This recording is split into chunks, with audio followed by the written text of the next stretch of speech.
Senador Ricardo Monreal, muy buenas noches, gracias por acompañarnos. ¿Me escucha, senador Monreal? ¿Cómo está? Buenas noches. ¿Cómo estás? Me da gusto saludarte. Buenas noches. Igualmente, que viene todavía en camino, ¿verdad? Ahí en carretera. Así es, pero te escucho a ver si podemos conversar. Pues antes que nada, senador, pues usted ha estado muy en contacto con el Poder Judicial, está en contacto con jueces, con magistrados, con ministros. ¿Qué le parecen las declaraciones del secretario de Marina, en donde señala que al parecer el enemigo está en el Poder Judicial? Bueno, la respeto. Creo que el secretario de Marina expresó un sentimiento, porque entiendo su situación de a veces detener en flagrancia y por asuntos técnicos liberan a los presuntos responsables. No me quiero meter a eso, pero sí creo que debe de existir el debido proceso en todos los casos y aplicarse la presunción de inocencia. Es muy delicado porque siendo parte del Ejecutivo, el secretario de Marina, parte de las Fuerzas Armadas, pues ¿qué sigue? ¿Qué sigue para las Fuerzas Armadas en relación al enemigo? ¿Declararle la guerra o qué? Yo creo que el secretario de Marina seguirá respetando las resoluciones del Poder Judicial y seguirá respetando el Estado de Derecho. Sí.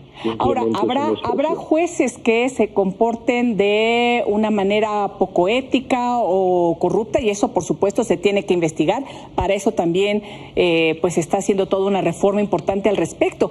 Pero también hay muchísimos jueces, muchísimas juezas, magistrados, magistradas que actúan conforme a derecho, defendiendo derechos humanos y que también han señalado a las propias Fuerzas Armadas de cometer violaciones a derechos humanos. Senador, englobar así a todo el Poder Judicial me parece delicado. Sin duda, o sea, yo creo que hay en los juzgadores de todo. Yo he denunciado corrupción, privilegios, deshonestidad con nombres y apellidos. No se ha procedido nunca. Exacto. Pero no puedo tampoco generalizar, sería de mi parte una posición equivocada. Porque también conozco jueces, magistrados y ministros con integridad y con honestidad en el ejercicio de su trabajo y de su función. Así es. Entonces no se puede generalizar. Cuando se tenga una prueba contra uno de ellos hay que ejercerla y hay que denunciarla para que no se genere tampoco una percepción negativa sobre todo el Poder Judicial. De acuerdo. Y, senador, en relación a el tema del gobernador de Tamaulipas, hoy el presidente también decía que asuma el Poder Judicial, pues ya pues sus facultades y también el peso de sus decisiones y que diga claramente si tiene fuero o no. Ahora con esta nueva controversia constitucional del Congreso local, imagino como ya hay ahora sí materia en relación hacen referencia a la orden de aprehensión, ¿podrá atraerla a la Suprema Corte? ¿Sería momento para que dijera claramente si tiene fuero o no tiene fuero García Cabeza de Vaca? Mira, la declaratoria de procedencia que emitió la Cámara de Diputados quitándole el fuero, o mejor dicho, la inmunidad, es una resolución inatacable. No puede ser modificada ni revocada por ningún poder, ni siquiera por la Corte. Es una decisión inatacable. Por esa razón, para mí ya no tiene fuero el señor Cabeza de Vaca. Y por esa razón, la Fiscalía General ha emitido la Fiscalía General una solicitud de librarse la orden de aprehensión y el juez de control, al parecer, ha librado la orden de aprehensión contra él. Lo que tenemos en puerta es que tenemos un gobernador en funciones que indebidamente no lo nombró provisional el Congreso, indebidamente lo mantuvo en sus funciones, pero es un gobernador huido, evadido, fugado. Si no hubiese una orden de aprehensión, ¿por qué no presentarse ante las autoridades y ejercer sus funciones? Y también, si no hubiera orden de aprehensión, ¿por qué se emitiría la orden de restricción migratoria, incluso la alerta roja que emite o solicita a la Fiscalía que realice la Cancillería mexicana para la detención del exgobernador o del gobernador en cualquier parte del mundo. Entonces, para mí, este es un asunto que no debe de prestarse a controversia, no tiene inmunidad, tiene orden de aprehensión y está siendo buscado por las autoridades para sujetarlo a proceso. Y ha llegado la hora de que se actúe para que no se profundice la crisis institucional que en Tamaulipas se está viviendo y que no lo merecen los tamaulipecos ni las tamaulipecas. Senador, aquí nos dijo hace unos días el presidente del Senado, Eduardo Ramírez, que que se iba contra el gobernador por estos dos delitos y como son graves, por eso no tiene fuero. No tiene nada que ver, ¿verdad? Digo, nada más para aclarar y para la audiencia y conociendo también que usted sabe de la materia, no tiene que ver el hecho de que sean delitos graves con que tenga fuero o no, ¿verdad? Ahí más bien fue una imprecisión. No. La declaratoria de procedencia simplemente le quita la inmunidad, el delito que sea.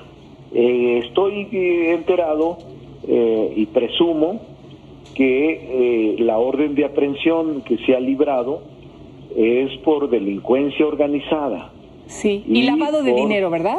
Y por operaciones con recursos de procedencia ilícita. Así es el delito, es el tipo penal.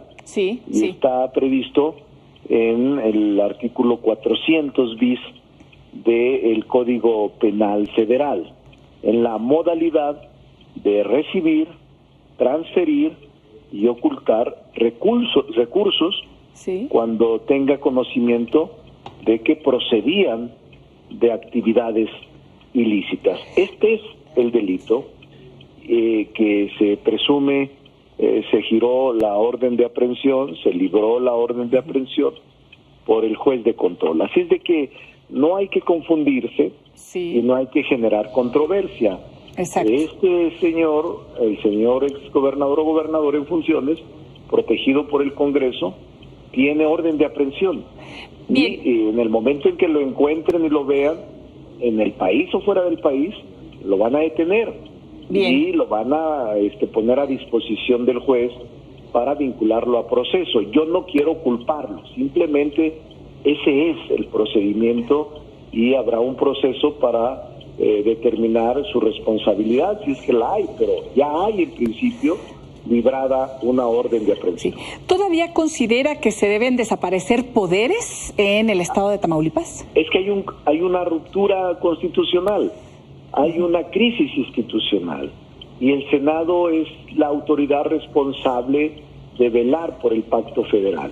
¿Lo propondrá, senador? Es un estado que no tiene dirección, es un estado que no tiene cabeza, es un estado que no tiene gobernador, es un estado que puede entrar a una crisis institucional y que nosotros tenemos la obligación de buscar soluciones. ¿Va a proponer la desaparición de poderes en Tamaulipas? Hay dos alternativas, Lisa, alternativas. Una, un arreglo político amplio entre todos los grupos parlamentarios, proponerlo al Congreso. Yo incluso me atrevo a decir que pueda ser el partido que gobierna quien proponga al gobernador provisional para que no se altere más y no se polarice más. No es un tema de imposición, es un tema de readecuar, de reconducir la vida institucional del estado de Tamaulipas. Senador, pues son muchos los temas, el tiempo, como sabe, siempre es breve en televisión, pero ojalá podamos platicar también cuando el tiempo sea el adecuado, porque además sé que ahorita están en eso, sobre pues la reforma electoral que están ahí. Hoy en Jalapa dije 20 puntos de lo que debe de contener. Pero algunos de los más importantes. Será después, por ejemplo, la urna electrónica, el voto electrónico, el principio de legalidad, la revisión de facultades del tribunal. ¿Continuarán los consejeros y consejeras actuales? Sí, o sea, en los tiempos que se han marcado. No se trata de desaparecer órganos. Bien. Se trata de ajustarlos, de racionalizar el gasto electoral. Elisa, este año se van a gastar solo en la organización electoral más de 40,000 millones de pesos en un país con crisis económica.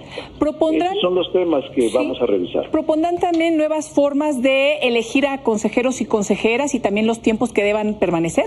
Es probable, no hay tema vetado, Bien. no hay tema que esté excluido.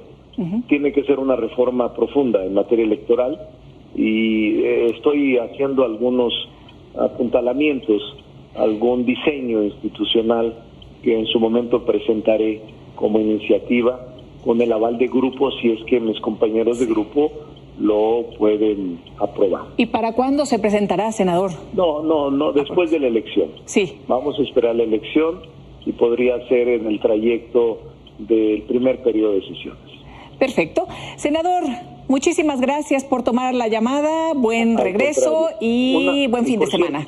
Por cierto, aprovecho ¿Sí? tu medio para Sí. pedirle una disculpa a la gente que no le he podido contestar. No había contestado ninguna llamada, ninguna entrevista, en todos los días pasados y hasta ahora, a propósito de una entrevista en la tarde, tuve que aceptar todas, porque ya cuando doy una, abro todo para hablar con todos los que me puedan llamar y a los que pueda contestar. Les pido una disculpa a toda la gente que me ha buscado de los medios de comunicación y que no he podido contestar. Muchas gracias. Mensaje enviado. Muchísimas gracias, senador. Buenas noches. Gracias, Elisa.